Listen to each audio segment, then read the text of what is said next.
जय हिंद दोस्तों। मैं एयर वेटरन कॉर्पोरल मोहनरंगन चेन्नई से। दोस्तों, कल मैंने एक वीडियो तमिल में डाला था।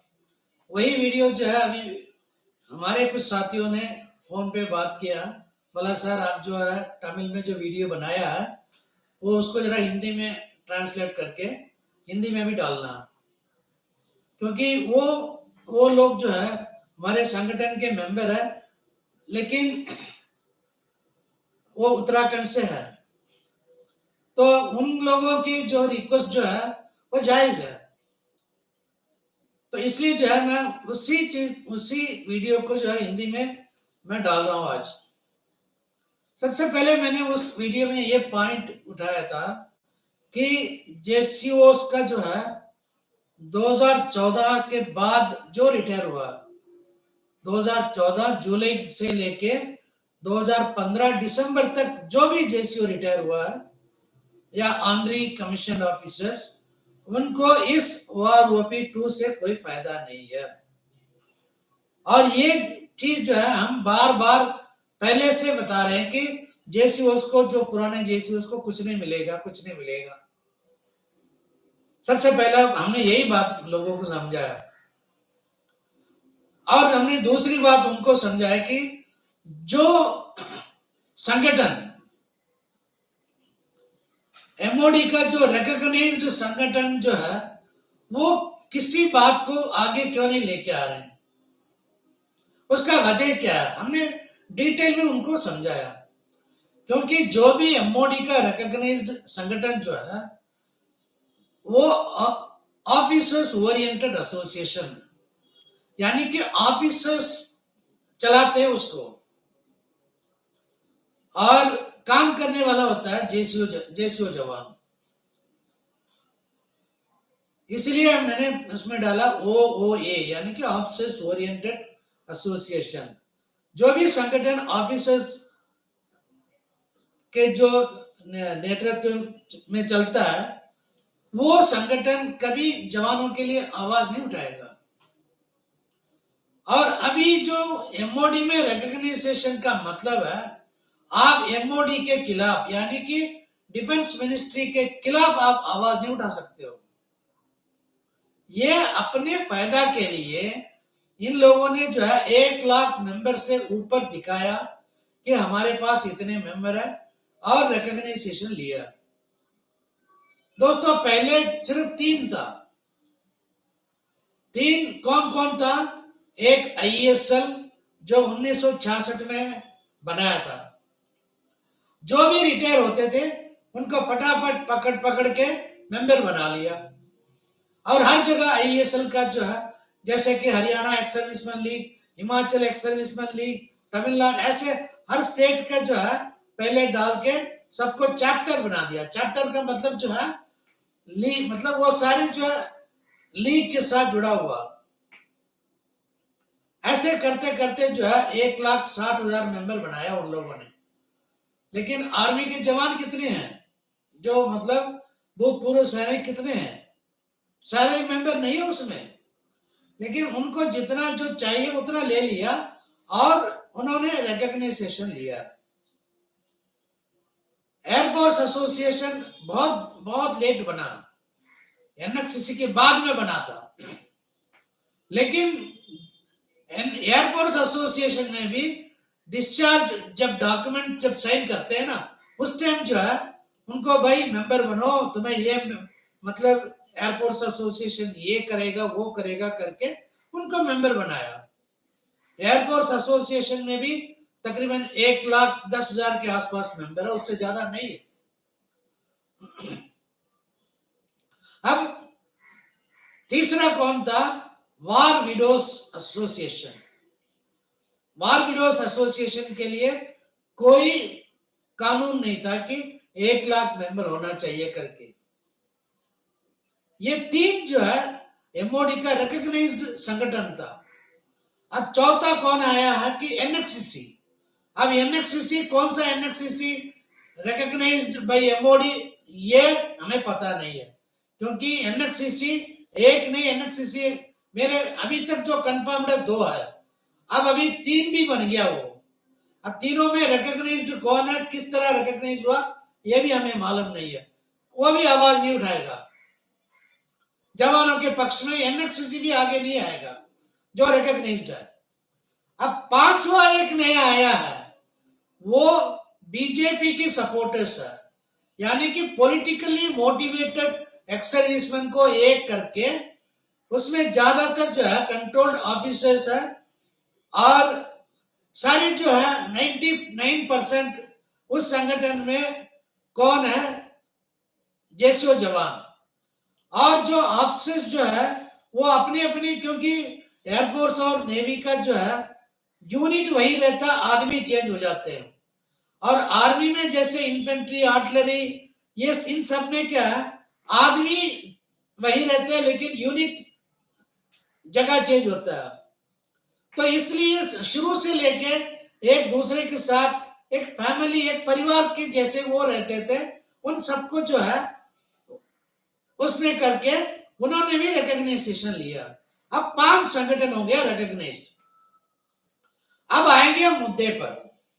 सबसे पहले है 1966 का जो संगठन है, उसमें ऑफिसर्स कंट्रोल्ड संगठन है। वो हर जगह, चाहे वो हरियाणा हो या पंजाब हो या तमिलनाडु हो या कर्नाटका, कहीं भी, केरला, हर जगह जो है संगठन के जो प्रेसिडेंट स्टेट का होगा ऑफिसर। काम करने वाला कौन है भैया, काम करने वाला जेसीओस। मैं उन जेसीओ से मैं ये पूछना चाहता हूं, आप लोग किस लिए काम कर रहे हो? जब 2016 के बाद जो जेसीओस रिटायर हुआ है, उनके साथ नाइंसाफी हुआ, आप लोगों ने आवाज नहीं उठाया। स्पर्श की वजह से आपके संगठन के जो अनपढ़, कम पढ़े लिखे जो फैमिली पेंशनर्स के साथ नाइंसाफी हो रहा है, उसके बारे में आपने आवाज नहीं उठाया। लेकिन आप लोगों ने उस टाइम आवाज उठाया था जब डिसेबिलिटी पेंशन के बारे में, या डिसेबिलिटी मतलब पेंशन लेने वालों को इनकम टैक्स की जब बात आई तो आप लोगों ने तुरंत आवाज उठाया। लेकिन जब जेसीओस के साथ अब नाइंसाफी हुआ, आप लोग आवाज क्यों नहीं उठा रहे हो? आपके संगठन के मालिक से ये क्यों नहीं पूछते हो? आपके संगठन के मालिक का मतलब हम अध्यक्ष नहीं बोलेंगे, वो मालिक है, आप गुलाम हो। अब गुलाम मालिक से दरख्वास्त कर सकता है, सवाल नहीं पूछ सकता। आप रिक्वेस्ट करो कि हमारे साथ नाइंसाफी हुआ, इसको जो है आप आगे क्यों नहीं लेके जाते हो, धरना क्यों नहीं देंगे हम? ये पहला सवाल मैंने उनसे पूछा। दूसरा सवाल वही 1966 वाले संगठन के जो अध्यक्ष लोग हैं, जो जेसीओ जवान है, मैंने कहा कि आपका फर्ज बनता है कि आपके संगठन में 98% से ऊपर जो है जेसीओ जवान, और जेसीओ भी कम है, जवान ज्यादा है। और जब जवान ज्यादा है तो सारे रिजर्विस्ट आपके संगठन में मेंबर है। आंद्री नायक, आंद्री हवलदार रिजर्विस्ट, और आंद्री नायक सूबेदार की फैमिली जब इनके साथ जब नाइंसाफी हुआ था, अब नाइंसाफी हो रहा है, जब इनके जो पेंशन में बदलाव नहीं हुआ तो आप लोग चुप क्यों बैठे हो? अगर आप अपनी मेंबर्स के लिए कुछ नहीं कर सकते हो तो आप छोड़ दो उस संगठन को। मेंबर्स को बोलो भैया सच बताओ मेंबर्स को कि हम कुछ नहीं कर सकते हैं क्योंकि हमारे मालिक नहीं सुनता। ये 20 तारीख को हम किसके लिए कर रहे हैं? पीएमआर के बारे में 1966 का संगठन क्या एक्शन लेने वाले हैं? वो मतलब धरना क्यों नहीं दे रहे हैं? हमने चिट्ठी लिखा, एक और संगठन है जेसीओ जवान का, हमने चिट्ठी लिखा। अरे चिट्ठी लिखने से मतलब क्या फायदा है? कूड़ेदान बढ़ जाएगा, बस, इससे ज्यादा कोई फायदा है क्या? फिर मैंने वही सवाल किया वहां पे कि जो जेसीओ उस संगठन को डिस्ट्रिक्ट लेवल में, तालुक लेवल में लोगों को जब मेंबर बनाया, आप अपनी मेंबर्स को सच क्यों नहीं बताते हो? सच बताओ कि भाई देखो हमारे जो संगठन है हम कुछ नहीं कर सकते, क्योंकि एमओडी का जो रिकॉग्निशन लेने के लिए हमने अपने आप को गिरवी रख लिया वहां पे कि हम सरकार के खिलाफ आवाज नहीं उठाएंगे, तो इसलिए हम कुछ नहीं कर सकते, हम आंदोलन में शामिल नहीं हो सकते। सच बताओ। बोला कि भैया कहीं भी जाना आप जाओ, यानी तो जितने लोग जो आपके संगठन छोड़ के गए हैं उसका लिस्ट आप बाहर निकालो। 1 लाख मेंबर नहीं होगा अभी आपका। फिर उसके बाद मैंने, क्योंकि एक संगठन के बारे में जब बात करता हूं तो लोग पूछेंगे कि भाई ये आर्मी के बारे में बात कर रहा, एयरफोर्स के बारे में क्यों नहीं बात कर रहा। फिर मैंने एयरफोर्स एसोसिएशन करके जो संगठन है जो एमओडी रिकॉग्नाइज्ड, दोस्तों ये चाहे वो 1966 का या नहीं तो एएफए कुछ भी हो, ये सारे संगठन जिस तरह बाकी संगठन रजिस्टर्ड है वैसे सोसाइटी एक्ट 1860 या नहीं तो उस स्टेट का जो सोसाइटी एक्ट है उसके अनुसार, सोसाइटी एक्ट के अनुसार रजिस्टर्ड किया हुआ। ये कहीं मतलब आसमान से नहीं आया, कोई अफसर उसमें जो बैठा है वो कोई मतलब सर्विंग अफसर नहीं है, सारे जो है मिलकर संगठन बनाया अंडर सोसाइटी एक्ट। तो एयरफोर्स एसोसिएशन का भी अंडर सोसाइटी एक्ट 1860 का बना हुआ। मैंने बहुत जगह ढूंढा एयरफोर्स एसोसिएशन का मेमोरेंडम ऑफ एसोसिएशन और बाइलास का, मुझे कहीं नहीं मिल रहा, क्योंकि सोसाइटी एक्ट 1860 के अनुसार जो है जो भी प्रेसिडेंट हो या कोई भी अध्यक्ष हो इलेक्शन रखना चाहिए, इलेक्शन के बाद ही उनको मतलब प्रेसिडेंट या जनरल सेक्रेटरी या कोई भी पोर्टफोलियो दे सकते हैं। लेकिन यहां उल्टा है, यहां पे उल्टा है, जो रिटायर्ड चीफ है उनको मतलब चीफ पैटर्न बनाएंगे, चीफ पैटर्न या नहीं तो चीफ अध्यक्ष बना देंगे, और हर स्टेट में जो भी मतलब एयर मार्शल हो या एयरवेज मार्शल हो उनको मतलब स्टेट चैप्टर का प्रेसिडेंट बना देंगे, और हर स्टेट के अंदर जो डिस्ट्रिक्ट है वहां पे भी एक चैप्टर बनाएंगे, चैप्टर के अंदर एक चैप्टर, डिस्ट्रिक्ट चैप्टर। वहां पे अगर अफसर है तो अफसर को रखेंगे, अगर अफसर नहीं है तो कोई जेसीओस को या मतलब वारंट ऑफिसर, एमडब्ल्यूएस या ऑनरी रैंक का जो भी मतलब गुलाम बनने के लिए राजी है उसको बना देंगे। मतलब मेरे जो डिक्शनरी में एयरफोर्स एसोसिएशन का मतलब बगैर यूनिफॉर्म गुलामी करने वाले, क्योंकि आज तक एयरफोर्स एसोसिएशन ने क्या काम किया, कम से कम जो है आर्मी के जो संगठन जो है ना, जैसे साबका सैनिक संघर्ष कमेटी जैसे पंजाब से जो भी संगठन है, उन लोगों की वजह से, उन लोगों की मतलब सपोर्ट के वजह से बहुत लोगों को जो है ऑनरी नायब सूबेदार का जो है कहां केस करना, किस तरह केस करना, उसका फायदा मिला। दोस्तों ये ऑनरी नायब सूबेदार से पहले से यानी कि 2006 से 2014 तक जो है एक सर्कुलर निकला था, सर्कुलर नंबर 578।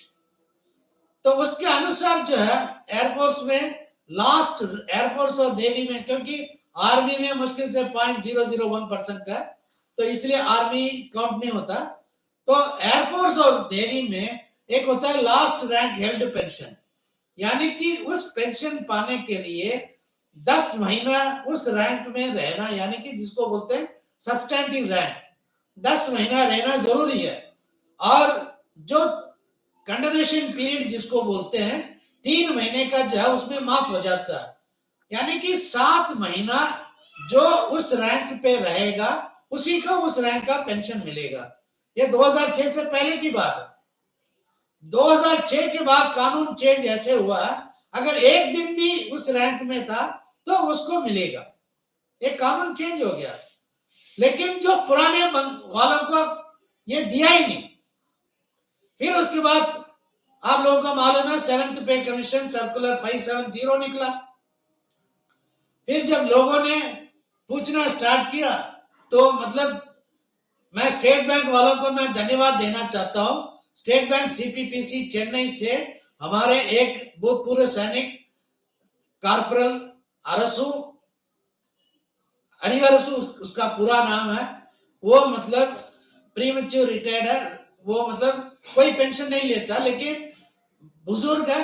उन्होंने जो है स्टेट बैंक का जो है एडवाइजर था सीपीपीसी में।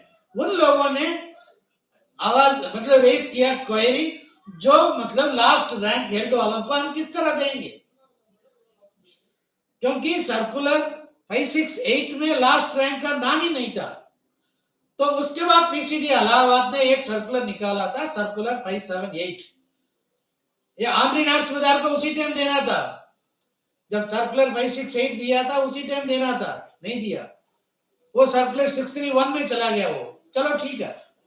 और 578 के अनुसार जो जिस रैंक पे रिटायर हुआ था, उस रैंक का पेंशन जो है एक 2006 से लेके 2014 तक देने का वो सर्कुलर बना था।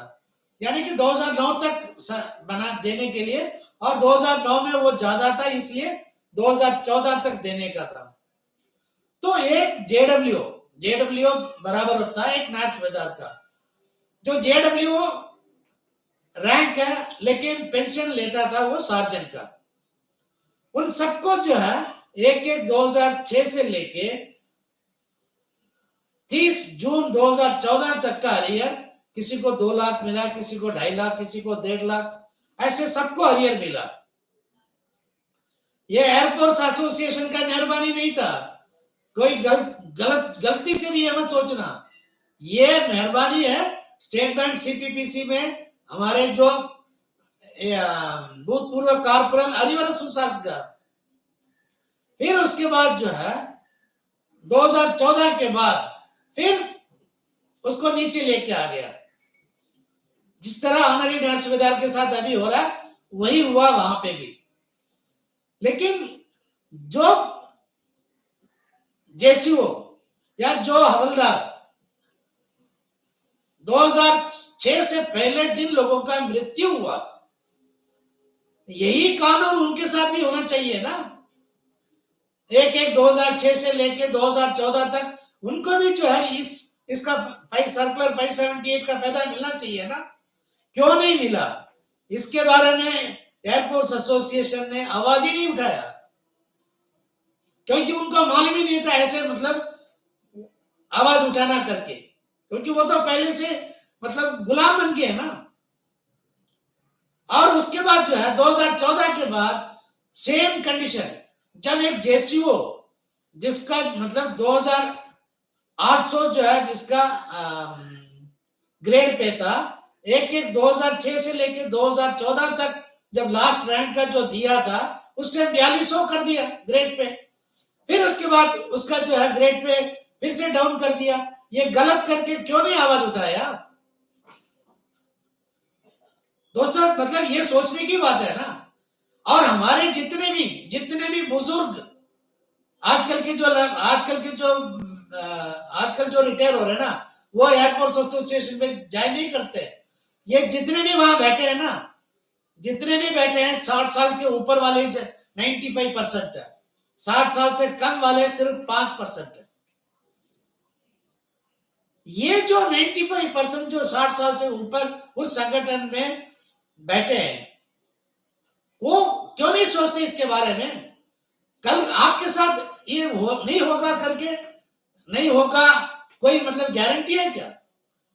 एक सवाल नहीं पूछ सकते हो आप एयरफोर्स एसोसिएशन में। एक बंदा कमेंट में कल डाला है, जिसका नाम है हरीश गोपालकृष्णन। आप अपने समय और हमारे समय बर्बाद मत करो। इक्वल एमएसपी और पेंशन का जो है मैक्सिमम पेंशन का 50%, इसके लिए कोर्ट में केस करो। ऐसे सड़क पे मत बैठना। जब हम 20 तारीख का आवाज उठा रहे हैं ना, उसके लिए वो कमेंट डाला हुआ। कल वाले जो मेरा हिंदी का जो पोस्ट है उसमें आप पढ़ सकते हो, हरि गोपाल कृष्णन नाम है उसका। अरे नालायक हरि गोपाल कृष्णन, मैंने पहले बोला था कि मेरे चैनल पे, मेरे वीडियो पे कमेंट करने से पहले से 4 बार सोचो, जिस लैंग्वेज में, जिस भाषा में आप कमेंट करोगे उसी भाषा में आपको जो है जवाब मिलेगा। मैंने पहले वार्निंग दे दिया। हम तो लड़ रहे हैं बहुत सारी चीज के लिए। अगर तुम्हें एमएसपी चाहिए या नहीं तो मैक्सिमम ऑफ द स्केल का 50% चाहिए, तुम तो पढ़ा लिखा आदमी है, मैं जानता हूं तू एयरपोर्ट से है, हो साउथ से हो, क्यों तुम नहीं कर सकते हो? तुम्हारे जीएमडी नहीं है? ऐसे ऐसे बेकार का कमेंट मत डालो, ऐसे कमेंट डालो कि जो मतलब 4 आदमी का फायदा हो सकता है। 20 तारीख को इस उम्र में जो लोग आ रहे हैं, चाहे वो पंजाब से हो या हरियाणा, राजस्थान, जहां तक असम, एक हमारे जो बुजुर्ग आदमी है केरला से, उन्होंने टिकट रिजर्व कर लिया 18 तारीख को जो है केरला से। ऐसे ऐसे लोग आते हैं दूर से, और तुम एक नालायक हो कि तुम कहते हो कि मतलब रोड में मत बैठो, कोर्ट में जाओ। तो किसका औलाद है, फौजी का या फौजी या अफसर? चलो ठीक है दोस्तों, ये जो मैंने कल ये दोनों जो संगठन को जो बताया, अब तो बारी है एनएचसीसी का भी। एनएचसीसी जो है उसमें 99.5% जो है एनएचसीसी का मेंबर जवान है, जेसीओ जवान। वो 0.05% ऑफिसर इसलिए रखा क्योंकि रिकॉग्नाइजेशन लेने के लिए जो है ऑफिसर्स का भी मेंबर होना जरूरी है, इसलिए वो डमी ऑफिसर्स को जो है उन्होंने संगठन में जोड़ के रखा है। एनएचसीसी आगे क्यों नहीं आ रहे हैं? हर जगह एनएचसीसी है, हर जगह। दिल्ली में भी है, दिल्ली में भी एनएचसीसी है। आप देखोगे एनएचसीसी रेसिंग डे के दिन आप देखोगे इंडिया गेट में कितने लोग हैं। एनएचसीसी आगे क्यों नहीं आ रहे हैं? फट रही है। दोस्तों मैंने कल यही वीडियो बनाया था क्योंकि मुझे किसी से डर नहीं है, क्योंकि मैंने एक और सवाल किया, एयरपोर्ट एसोसिएशन के जितने भी मतलब सदस्य हैं, मैं अकेला एक आदमी बैठता हूं, आप 4-5 आदमी कहीं से भी आके बैठ जाओ, आप अपना सवाल करो, अपना डाउट आप रेज करो, मैं क्लियर करता हूं। मेरा सवाल, मेरा डाउट अगर आप क्लियर कर सकते हो वर्चुअल में, वर्चुअल मीटिंग गूगल का करेंगे और आप क्वेश्चन करो, कोई बात नहीं। कोई भी पेंशन के बारे में आप पूछ सकते हो, आपने क्या किया, हमने क्या किया, ये सारे लोग जानते हैं। हम आपसे भी सवाल करेंगे, आपने क्या किया, पेंशन के बारे में आपको कितना ज्ञान, हम भी मतलब लोगों को मतलब बताएंगे। हमारे भी, हम भी मतलब पता कर सकते हैं कि आपका कितना ज्ञान है, हम आपको समझाएंगे कि हमारा कितना ज्ञान है। यहां तक कल जो है मैंने तमिल में वीडियो डाला है, और जिन भाई ने जो पूछा है उनको धन्यवाद देता हूं, क्योंकि ये पूरा जो है मैं हिंदी में नहीं डालना चाहता था, लेकिन आपकी वजह से जो डाला हिंदी में, और थैंक यू वेरी मच।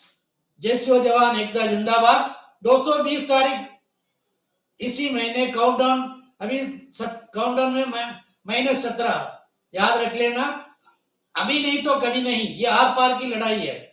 जय हिंद, वंदे मातरम। भारत जवानों का एकता जिंदाबाद।